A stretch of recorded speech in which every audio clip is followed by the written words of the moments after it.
Welcome to Calibrate Conversations, a podcast about embracing God's standard for sexuality. I'm your host, Brady Cone. I'm really excited about today's episode. Make sure you like it, leave a nice comment if you feel so kind.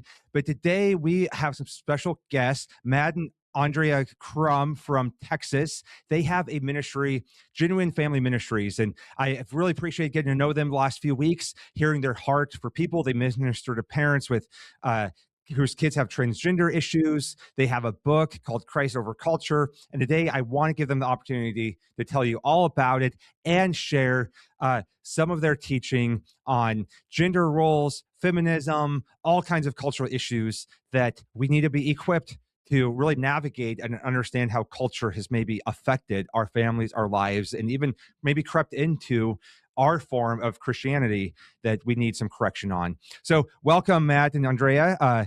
Good morning, and tell us about you. What's going on? Good morning.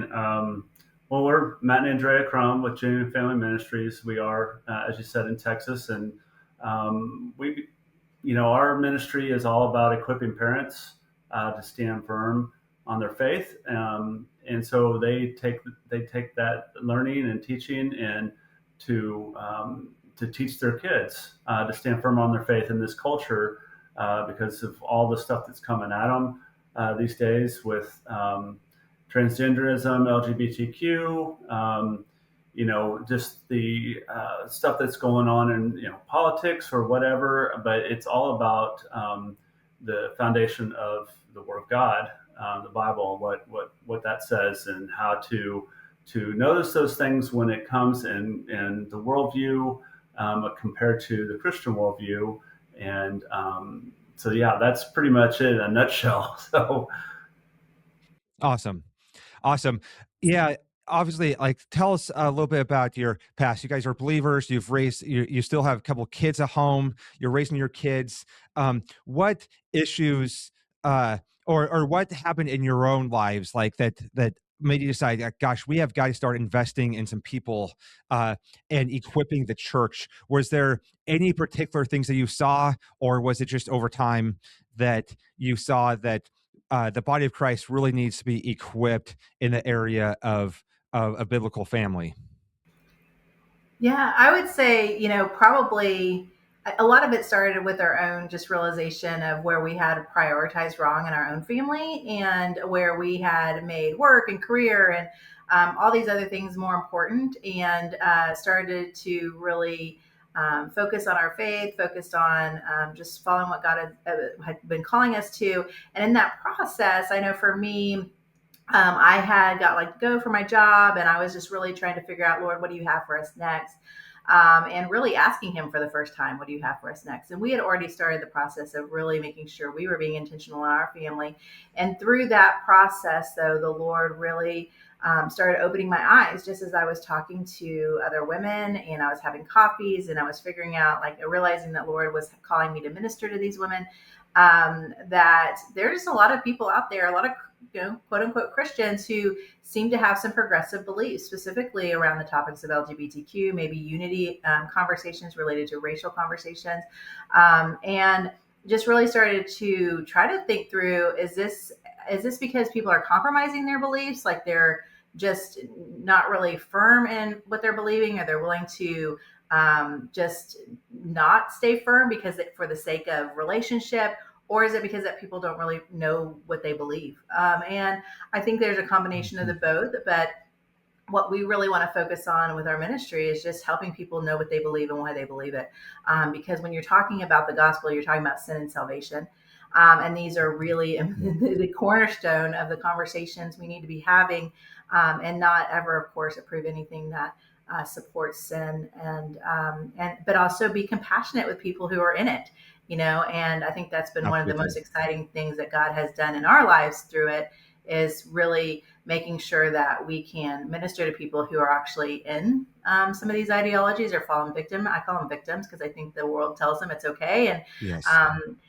that sort of thing. So I think but that's kind of what brought us to it, was really just an own examination in our own life, and then things that God continued to kind of reveal as we were trying to figure out, okay, God, what would you have next for us? Awesome. I think that you make a great point that a lot of people are ignorant, and then there's a lot of people who are victims. And I always try to point out that there's a difference between the sheep who are hurting and wounded, who have been led astray, versus the wolves who are the ones deceiving them and are have an agenda and are intentionally leading people astray. And so sometimes I think that and fighting off the wolves, we kind of accidentally shoot the sheep too with our attitudes and behavior towards them. And that's why we want to come alongside people. We want to love them with grace. We want to understand what is the foundation of their worldview. Where have they been led astray? And maybe sometimes it turns out that they are wolves, but most the time I find that they're sheep who just don't know any different, and they've been led astray. And so we want to have grace and compassion for that and come alongside them and disciple them into the truth. You guys minister to parents and individuals with transgenderism, specifically within the LGBTQ spectrum. You've really focused on transgenderism. So let's talk about just how did God give you a heart for those individuals and those parents whose kids are struggling? And then just what patterns do you see in their lives? How do you see God working to bring people out of it? And what lies do you see that they have believed? I think that we're all kind of desperate to understand that issue and what to do with it. And so, I share my thoughts all the time on that issue, but I'd love to hear your guys' experiences because you are in the thick of it. And I think a lot of Christians who maybe talk about these things will spout off talking points, but they're not actually ministering to people who are struggling. And you guys are actually ministering to people who are struggling and their parents. And so I want to hear about what you're experiencing and seeing there. It's interesting how when we started the ministry, well, actually, Andrea started it with Genuine Women, and people were coming up to her after she would speak, and we were starting to see fathers along in those talks and stuff, and they would come to us and were like, hey, my daughter's dressing this way, or she's going down this path. And,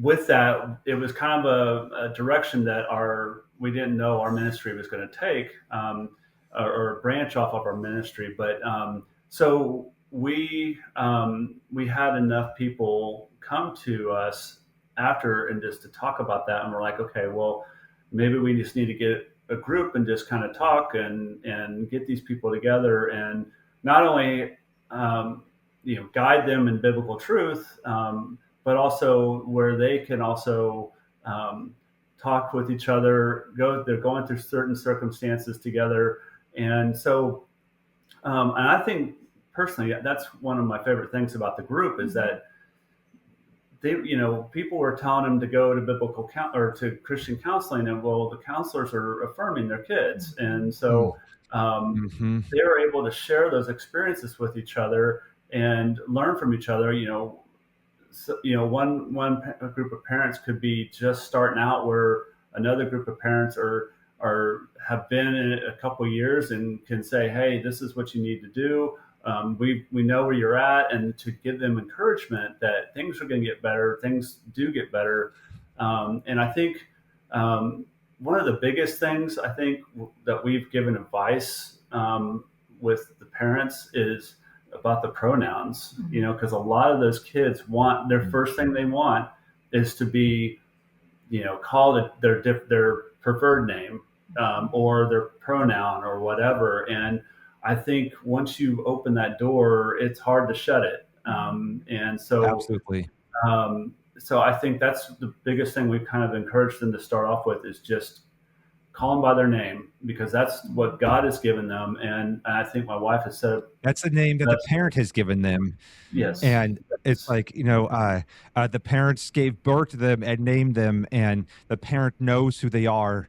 And so I agree with that. I feel like I take a stronger stance on that than I used to, that uh, parents need to hold the line there. Mhm. And because once you open that door, like you said, it is really hard to go back. And we don't want to make it easier for our kids to go down the road of uh, transitioning further, and we don't want to affirm their delusions and the lies that they are telling and being told about themselves. Yeah. And I would add too, because as our friend Linda Hensberger says, when if you do use those pronouns in that new name, you become part of their transition story. Like you are now part Yes, of it with them.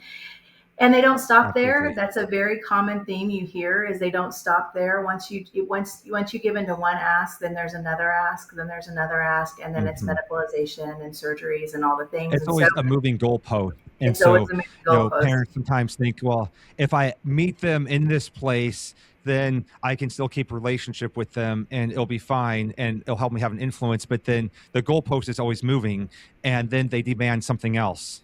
Exactly. And that is, you mentioned that you started to take a harder line on this topic. The place I've started to take a harder line too is even the dress and the attire, because that's also part of the social Mm, transition, the hair, the binding, whatever it is.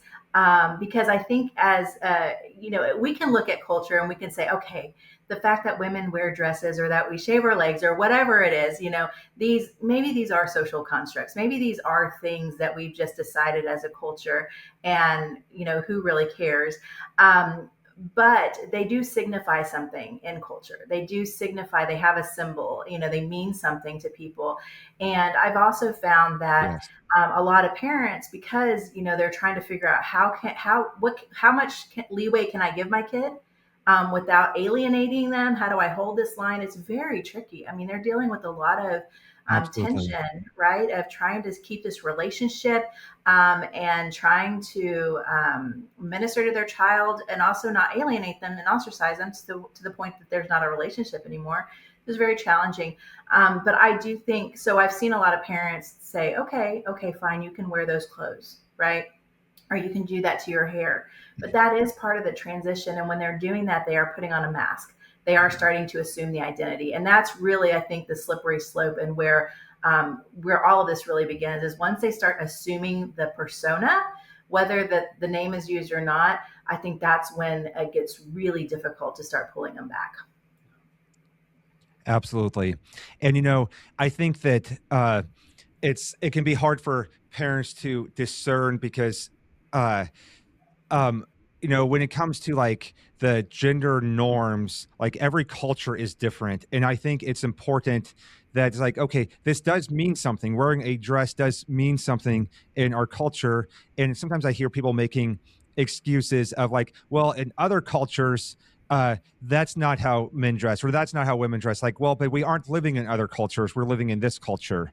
And certainly I think that there's leeway of, like some girls are maybe naturally more what we call a tomboy, right? They're like less into the girly things. And now our culture would label them as transgender and try to transition them, which is horrible. And we need to protect against that. And so, I don't want to take those girls and try to put them in a box of making them super, super feminine. At the same time, if I think it, where the difference is, if a child is trying to change how they're dressing out of an act of rebellion, like that is absolutely alarming. Maybe you have the girl who is just always been a little more of a tomboy, and that's fine. But a girl who's always been into really girly things, who now wants to wear boy clothes out of a rebellion against being a girl, like that is a heart level issue that needs to be addressed uh and dealt with. And it's so hard to discern because we don't want to put our kids into just this very, very narrow box. And yet we need to deal with the heart of rebellion that is causing them to want to not conform to our kind of gender norms. And so that's kind of cloudy and confusing, and on what is an act of rebellion versus what is acceptable. And that takes a lot of wisdom for a parent to navigate through that. And that's where having other parents who have been through that and have had to navigate that is so extremely helpful. Yeah, absolutely. I think that's what really helps, is just to be able to see what's happening with other parents. And that's what's helped us, because we can see these trends and we can see what similarities have existed between families too. That helps us to be able to say, hey, I think that this is a common thread, that maybe we want to try this differently. We talk about, because there just wasn't really a playbook, right? I mean, this is difficult stuff. And a lot of it accelerated, obviously, in the last 10 years, more like the last 5 years. And so parents are just caught off guard, and they're doing the best that they can with what they're trying to do. And they don't know what are the right steps and what's not. And so that's why we are trying to say, okay, these are the things we've seen. How can we do this differently? Not because we just think this is the right thing, but we can see that this is what's actually been happening, Yeah. And I would also add that, like, we were talking about, like, just complete rebellion, or just someone a girl that's maybe a tomboy. A lot of those tomboyish girls are targeted by their peers that are in that lifestyle. And so knowing what is truth and what isn't is, like Andrea was saying, this is what our ministry is all about. We were wanting the parents and us to come alongside and teach the difference between the lies and the truth of this world and the views that they have. And so if one of those tomboy girls knows the truth, they can brush it off, and know where they stand with Christ.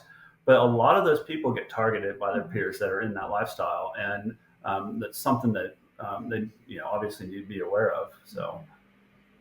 Absolutely. Yes. There's a lot of wolves that are targeting vulnerable sheep, and they see kids that are more susceptible. Are there any other, traits amongst kids, or any other segments of kids that you're seeing to be more susceptible to be targeted or lured into transgender ideology? What are you seeing there? Yeah, I would say that I always call it the 4 A's. I think, and then there's more. This isn't necessarily everything, but I definitely think that the kids who are susceptible, you will see typically, and it can be one or more of these things. But one, there could be some kind of anxiety or depression that they're experiencing for a number of reasons. And then, of course, they're doing social media, they're scrolling, they're looking at all these different stories that tell them if they just did this and just did this, and they would be happy and their life would be better and they wouldn't be in the distress that they're in. Also, autism seems to be very linked to this particular, especially transgenderism. There seems, if I was a parent of somebody with autism, I would definitely be very vigilant about what they're exposed to and the access they have, especially on social media, especially in schools, universities, even in public schools, because they're going to be more susceptible. People who are artistic, people who are creative, you find a lot of times that is going to be a group of people typically more sensitive, typically more justice oriented, more merciful and compassionate. So you definitely find, I feel like, a lot more of this ideology targets people who see the world a little bit different, and they've also sometimes been maybe been bullied or not accepted or not let in. And so they feel a little bit other, in that way. And then the other category I'd say that's common, and often you don't really necessarily know that this is there, but abuse. Abuse is going to be a very common, Absolutely. either whether it's sexual abuse or mental and emotional abuse. Growing up in harsh homes, I think, plays a role. But also, of course, being sexually abused is going to play a big role as well. Absolutely. And that should give us a lot of compassion. And, when I talked about the abuse aspect. It's like, gosh, I never wanted to put someone in a box and assume that they were abused. But there's such a extremely high prevalence of LGBTQ people who were abused. Now, all of a sudden, it's so much of a social contagion that there's a lot of them, identifying as all those identities where it's not very deep. It's just more of a social thing. But there are so many who have been abused, and that should give us some pause and some compassion. And when I'm talking to someone who's LGBTQ, I have that in the back of my mind, is that there could be some deep trauma and pain that has helped harden their heart and helped lead them to this place and made them more susceptible. Yeah. I would also add too, I think that a lot of times when we think about abuse, we think about it physically, like in person, but there's a lot of abuse going on online. And Yes. even through the porn industry and some of these things, it is abuse. And so they may never have been physically abused in the way that we typically think about, but absolutely through their experience, they have still been the same level of abuse that we would think of somebody who's been physically abused. Yes, absolutely. And that should cause parents to take so much caution when it comes to social media and access the internet. And I think so many parents are just naive. And I hear a lot of parents say, "Oh, I'd rather have my kids have it now while they're in my home and I can shepherd them," but they don't even realize what their kids are currently doing on social media and pornography. And so the shepherding isn't happening because they've already been uh, kind of taken by the wolves and are addicted and are being influenced in ways that the parents have no idea. Mm-hmm. Yeah, I agree. The social media and other avenues are a big problem with in that area, and it's something that even if you put restrictions, it still needs to be monitored. And I think our son, he doesn't have social media. Our oldest, none of them do. Both boys don't, and they won't until I think they're out of the house and graduated. But They're 32. yeah, yeah.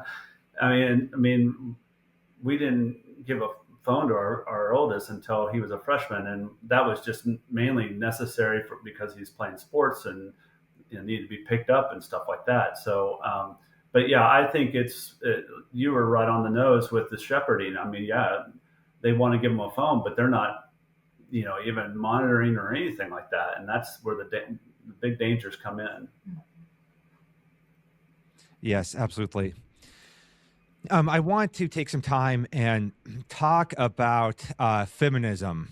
And so this is something I've been wanting to talk about more in the podcast. I'm going to be doing a series on gender roles. I kind of stepped in a big one a while back with a post I made about gender roles and realized, okay, I need to talk about this more because I think that feminism has had such a bigger and profound influence on us than most of us would realize, and crept into the church and influenced how we view family, and it's disrupting our families. And so I would love for you to talk about a little bit of the history of feminism throughout the decades and the different impact and lies it's led us to believe, and how then it's affected our families and our view of the world and our view of women, so forth.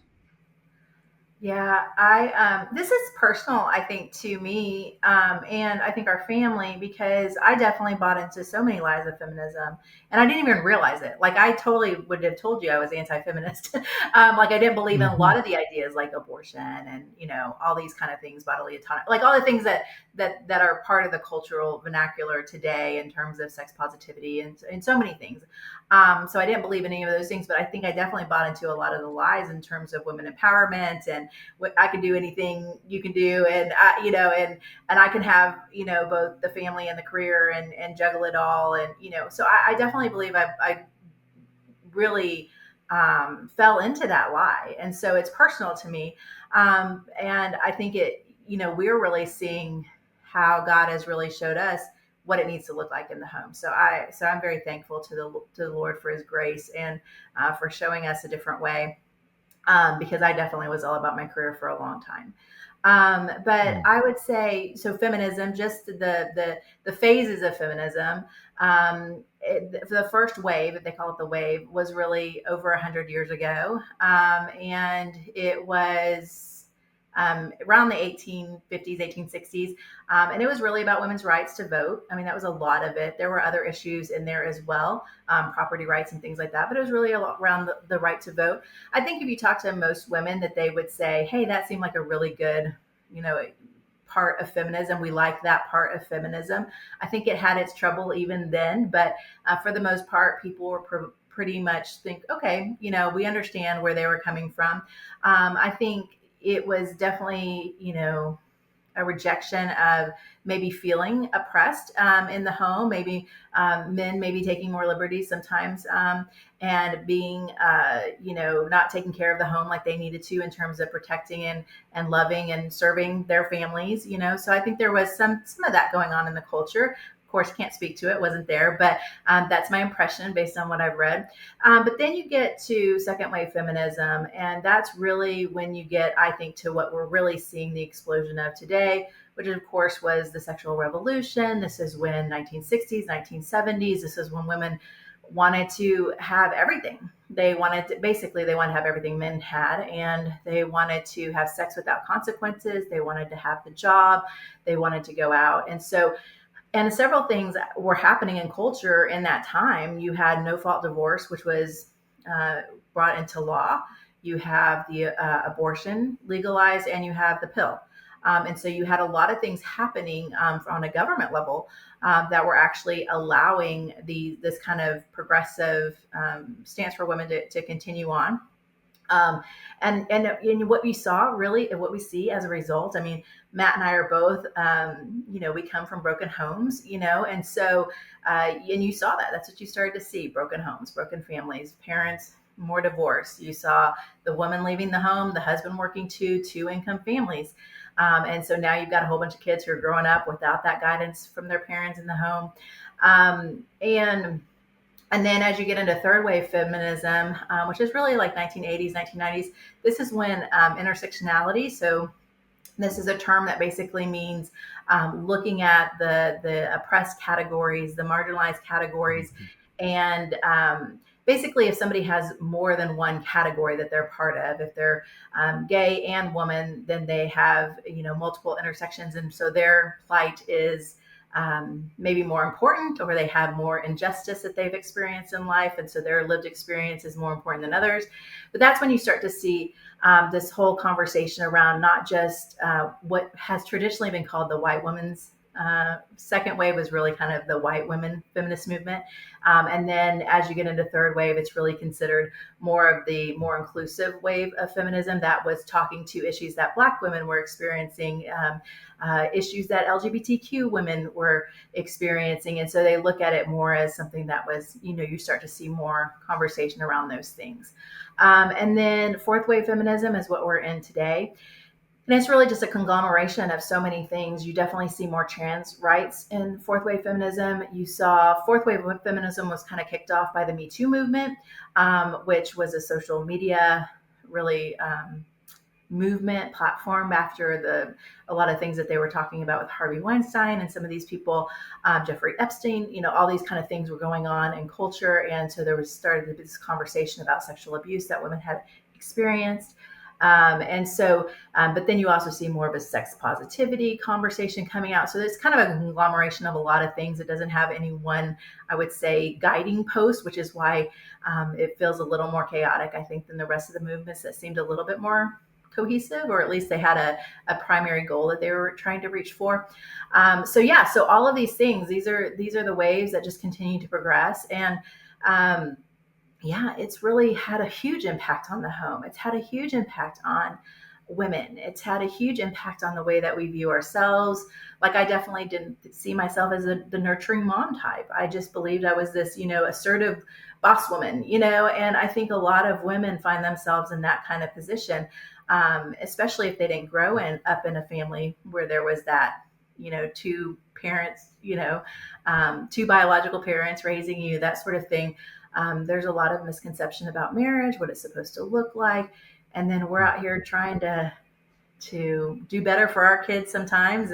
But we don't necessarily have the structure to look back on and to see what it was supposed to look like in the first place. So we're kind of making our way, So yeah, there's been a lot of destruction. And one of the things I find interesting is that in research, the male, we know from God's design that the male is more of the protector, right? He's the one who's to protect.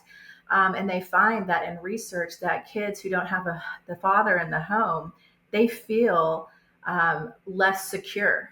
They feel less worthy. They feel the absence of the protector in their home. And then we also know through scripture and God's design that women are more of the nurturers. And they find that kids who don't have the mom in the home have more anxiety. They have more attachment disorders. They lack empathy. There's things that mom gives the kids that only mom can give the kids. There's things that dad gives the kids that only dad can give the kids. And that goes straight back to scripture, and it goes straight back to biology. Absolutely. Throughout all those waves of feminism, there's usually a very hint of truth, or sometimes the problem they're responding to can be a real problem, right? And so we don't want to ignore that. It's just that when the answer is not biblical, then it's not dealing with the real issue. And so, and then you get all these modern theories of critical theory and oppression, and it's oppressive. I think we live in a culture where any type of submission is oppressive. Submission to your elders is oppressive, within the home. And so we're trying to, destroy all these power structures that are oppressing us.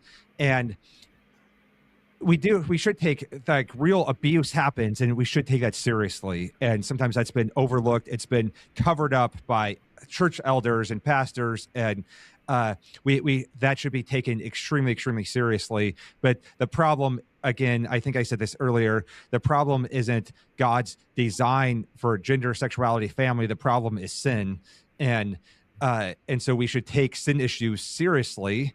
And we should spur on men to love their wives like Christ loved the church. And if we spurred men on to do that, if they lived that out, there would be no abuse in the home, right? And so the answer is more biblical teaching on gender and sexuality and manhood and womanhood, not a rebellion from it. Mm-hmm. Yeah, and I think that's something that, like,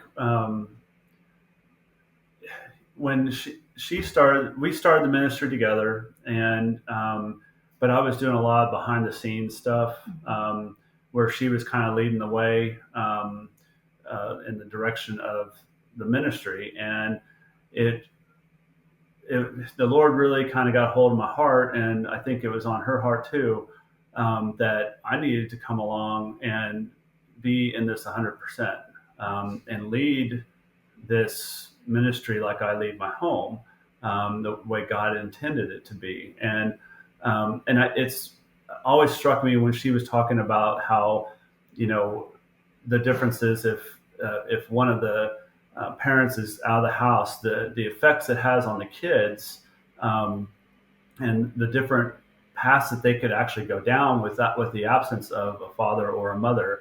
And a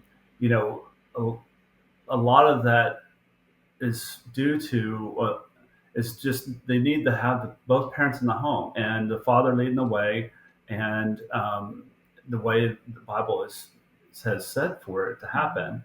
And unfortunately, we're not seeing that a lot these days.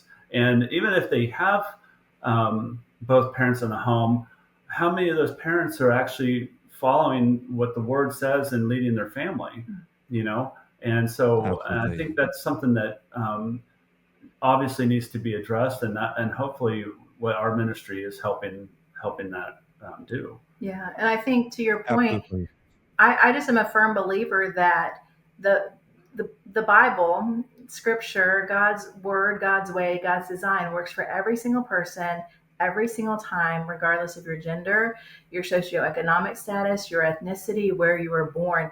If we apply what God has taught us, like, it works for absolutely everybody. Everybody everybody would flourish, because God is for everybody. He created all of us in his image. There is none that he favors more than the other, right? And so his word is good and it's faithful. And if, like you said, yes, there has been abuse, there has been problems. A lot of the things we see today are reactions to ways the church got it wrong, ways Christians got it wrong because of sin or because of self-righteousness, or, all the things that get involved. But it's, if we did just follow what God called us to, we wouldn't see the number of people, I think, decrying church hurt and some of the things that we see today. And one of the reasons it makes it easy for me to submit to Matt is because he's a honorable, wonderful, loving husband. He is so supportive of me. There is no oppressive feeling ever, and so, and he loves me the way that Christ has called him to love me. And because of that, this isn't a difficult task. But I think that what we need to be seeing in the church. We need to be seeing that, and the people I know, a lot of men are, treat their women, treat their wives the way that that Matt treats me. And so I see a lot of goodness. In these men, and I think it makes it easier to fall in line with that kind of what God has called in terms of order. But yeah, if that's not what's happening in the family, then there has to be self-examination and repentance, and asking God for forgiveness, and asking God to show another way, so that the husband and the wife can live in the way that he's called us to. Absolutely. And I think that we've just had such a lack of discipleship in that area and vision for that within the church. And, and so then our families within the church don't look that much different than culture. And certainly, we want to show mass amounts of grace to people who have already, made choices and mess this up. We're not here to condemn them. We want to see them to see God's goodness and grace and come alongside them. And there's now families where it's never going to be the ideal because choices have already been made, but they can make new choices now, and they can go into God's word, and they can be supported by those around them. And where the ideal is lacking, God's grace is sufficient. And just taking responsibility over that and surrendering that to the Lord is a huge step in growing in godliness, to then be able to lead our families well, even if we have made some poor decisions in the past. Yeah, and I think that's very key. What you said is like, yeah, you have all the families in the church, and you could see families that might have it all together, but they really don't. Or you have great examples of how a husband and a father should lead the home, but there's no discipleship or training in that. And I think that's very vital, because a lot of people, they know they might read the Bible and see what it says, but how is that? What are the practical steps in leading your family and being the spiritual leader of your home? And I think we need more than that. That's really all I can say to that. So, and I think sometimes, absolutely. I really look at when we were growing up, I think in the church, there just was a really, especially the churches, evangelical churches we grew up in, there was really a seeker-friendly element to it. And there wasn't a lot of depth. I think that's actually why we have a lot of biblical illiteracy today. We have a lot of people that came out of the church that just said a quick prayer and never really understood what it meant to follow Christ, or what they were even agreeing to when they said that prayer. And so I or even understood what they believed in that moment. And so I think you have a lot of people who think, oh yeah, I'm a Christian, or I knew these, or whatnot, and there's no foundation. And now we're the ones raising these kids. Yeah. Like this is really the problem. Yeah. Is like we had these like deficiencies, lack of discipleship. We were not discipled, right? And then therefore now we're supposed to be discipling our kids, and we don't even know what that looks like. And really, what it looks like, what I've come to from all in the last 10 years is what it looks like is you following Christ, right? As an individual, as a parent. and then you pass down and you pour out whatever it is you're learning, what you're Yes, growing and what you're developing. It doesn't have to be a book. It doesn't have to be a podcast. It doesn't have to be, a workbook and curriculum. All it really is just you getting poured into from the Lord, and you're learning, and then you pouring out to somebody else with what you've, absolutely.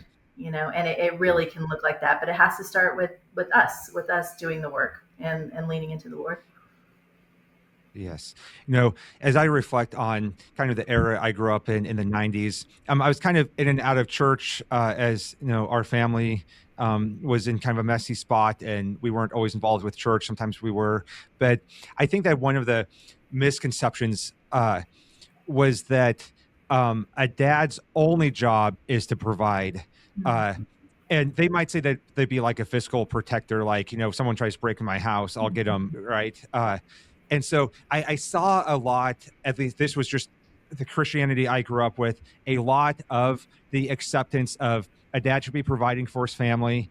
And I don't think that that means that a woman can never have any job of any kind, right? But priority should be on her family. But what was missed was that, or I think that the provision part of fatherhood was used as an excuse to not shepherd the kids or not lead within the home. It's like, well, I'm doing my job. I'm spending 12 hours a day at work to bring home a paycheck. And so my work is done. Uh, is kind of the culture amongst families that it seemed like I grew up with. And I know a lot in my generation who have experienced that. It's like, yeah, dad was gone all the time, working, doing his Christian duty to provide, but there was no discipleship from him. There was Right. no heart level shepherding from him. And he was emotionally detached. And that was considered to be okay because he was providing the paycheck and mom will do all the emotional things. And even though I think mom is more equipped and is usually doing more of the nurturing because she's in the home more. Um, I've seen just that disconnect amongst godly fathers in my generation's parents, and every generation has their blind spots. But just a lack of discipleship, a lack of emotional connecting, a lack of shepherding, a lack of leadership in the home. Just go to work every day, do your job, provide, and that's it. And fatherhood should be so much more than that. Leadership of your marriage and discipleship is so much more than that. And I think that then those of us now who are trying to raise kids, we're scrambling to figure it out because we didn't have an example of that. Yeah, and I think there was a stat I'd read somewhere where the chances of the kid coming to salvation was greater, like by a large margin, when the father accompanied the family to church, as opposed to the mom just taking the kids to church.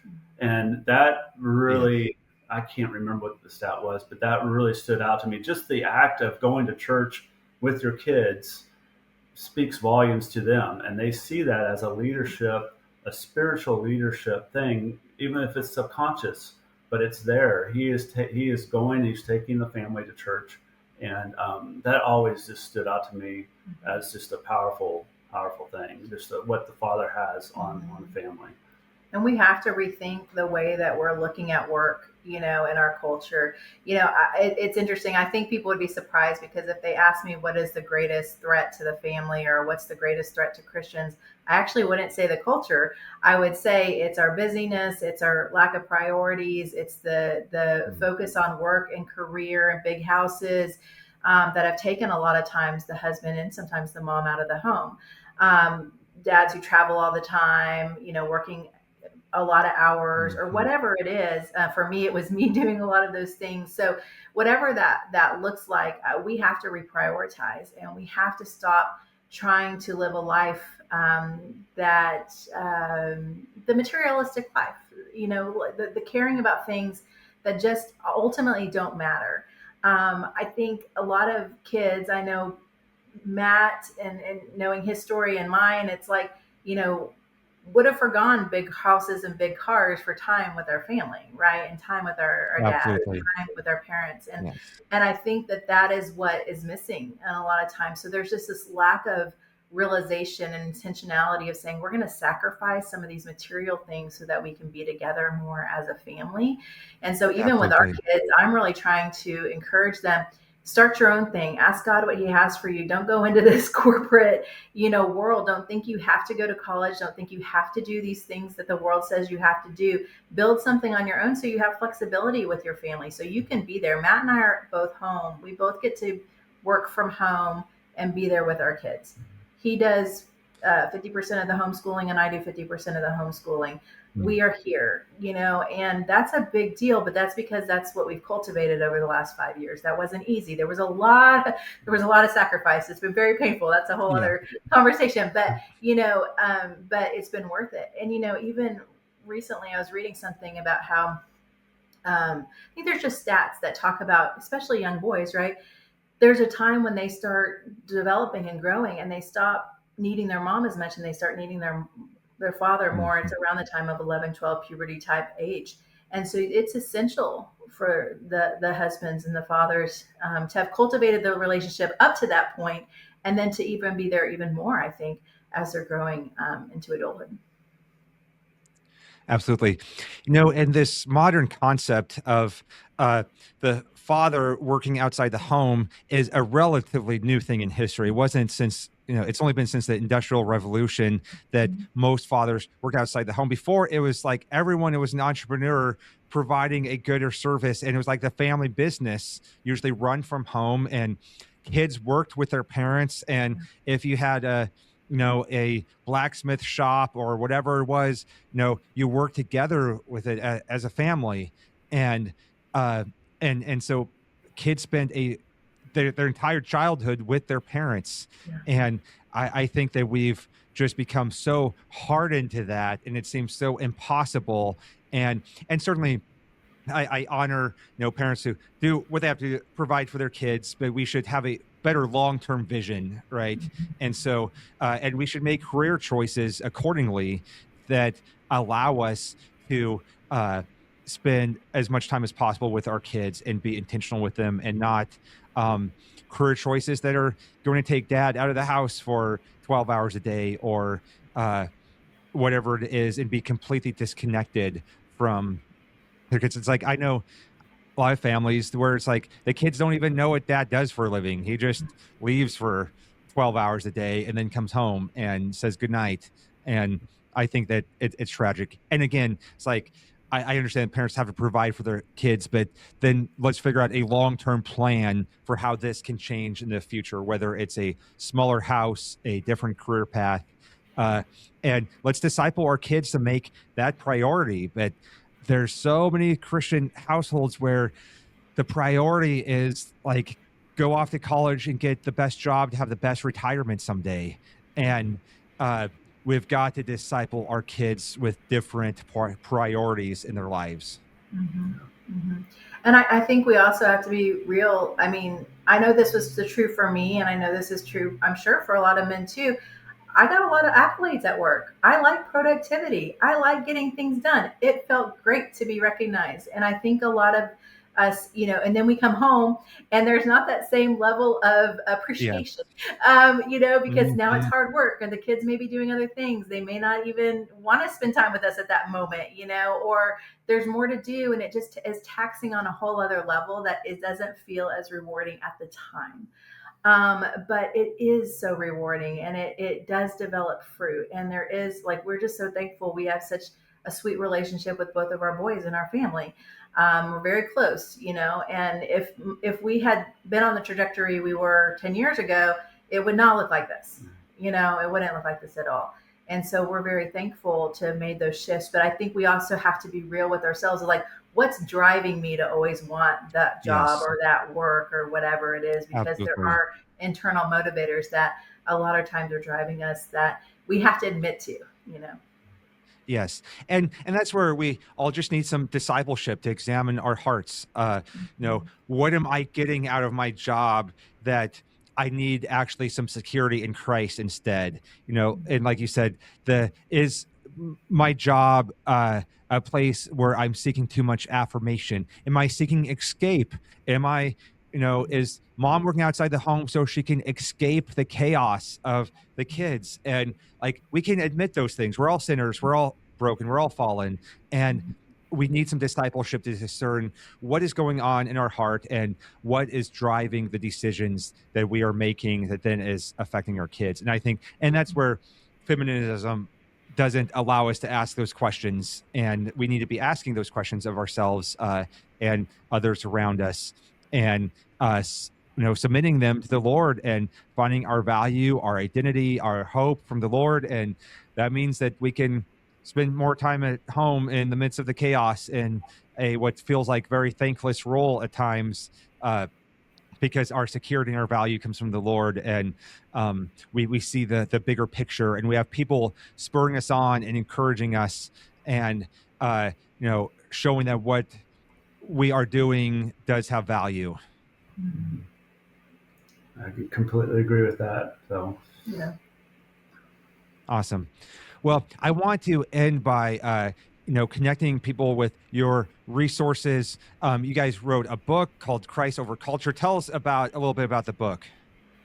Yeah, so the book is really, it was really built with the framework of wanting to educate parents specifically on the biblical worldview versus the postmodern worldview of today, and really help parents understand that the postmodern worldview is built on a framework of ideas of power structure and like oppress and oppressor as it relates to marginalized communities, because the framework, whether you're talking about feminism or whether you're talking about gender and sexual identity, or whether you're talking about critical race theory, or whether you're talking about progressive Christianity, or whether you're talking about, Hamas and Israel, like whatever topic you're talking about, if you're looking at the biblical worldview or the postmodern worldview, you're really going to see this framework unfold with the postmodern worldview. And so the whole point of the book is to really start educating on how this framework exists, so that we can teach our kids to discern the framework, so that when they're looking at social media, or they're reading the news, or they're talking to their neighbor, or they're talking to the kids at church, whoever it is, they can see the ideas for what they are, because everything is being served up to them like truth. Every single person's perspective, if you have a platform on social media or any place, we're all sharing our perspectives, and we share it as truth because it's what we know and what we understand and what we believe. And it all is coming to our kids that way. And so they don't know how to discern what is real and what is not, what is from God and what is not. And so really helping them understand worldview and understand specifically this postmodern worldview is what the book is all about. Great. We will put a link to that in the show notes so people can find it and find that book on Amazon. That'll be awesome. What about your ministry, Genuine Family Ministries? You guys do webinars, you do conferences. How can people connect with you there? What do you have to offer to help people navigate this? We really, if you go to our website, genuinefamilyministries.com, there's a lot of information on what we do, but also there's a link to our community, which is not associated with Facebook or anything like that. So we don't have the restrictions or filters or whatever. So it's, and the link is on our website. We also offer a free Raising Christian Biblical Kids toolkit. You can sign up for that. But yeah, a lot of the stuff's on our website, and especially our community, where we can share ideas, and a lot of the webinars are done through the community. So awesome. Yep. So connect there at genuinefamilyministries.com. Well, Matt and Andrea, thank you so much. I'm so glad that our friend Linda connected us a while back, and I'm encouraged by what you are doing, especially where I think I'm so encouraged that you're actually ministering to people and people with LGBTQ issues. I see so many people with a platform where it's like, talking down at them, spouting off things. And some of those things are true and good. But you're actually doing the work of the ministry by ministering and discipling to people. And that's one thing that I really, really appreciate about you. You're not just talking about it, you're actually living it and applying biblical truth to people's lives. Thank you. Thank you. We're so glad to know you too, Brady. Right. And thank you for having us. Yep. Thank you. All right. Well, thank you everyone for joining us on this episode of Calibrate Conversations. Check out calibrateministries.com for more podcast episodes, ministry resources. We really appreciate you tuning in. Have a great week. Thank you.